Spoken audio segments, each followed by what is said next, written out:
આજે તમારે બાંધવો છે બારનો ફાલ, તો જલ્દી ફટાફટ બારનો ફાલ બાંધી દીધો છે મેં. તો આ ભાઈ વધારાનો સામાન લઈને અંદર નાખે છે અને અંદર ગયો તો હાલે માલ બનાવીને કમ્પ્લીટ થઈ ગયો. પછી આવી ગઈ ચા, તો મેં થોડીક ચા પીધી ને પછી લાગી ગયો કામે. તો આજે આદિ મારી છે દિવાલ અને માર્યું છે બાથરૂમનું પ્લાસ્ટર પૂરું કરીને આવી ગયો ઉપર પારાપેટ લીધી. પછી હું કામ પૂરું કરીને કમમાં પાસે આંટો મારવા આવી ગયો.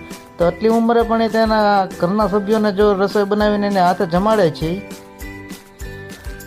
પછી હું આવી ગયો ગાંધીબાગે જોયું તો ભાજપની રેલી હતી, એમાં ગરબા ખેલૈયા ધૂમ મચાવી રહ્યા હતા. તો મેં પણ ઘડીક જ્યાં ઊભા રહીને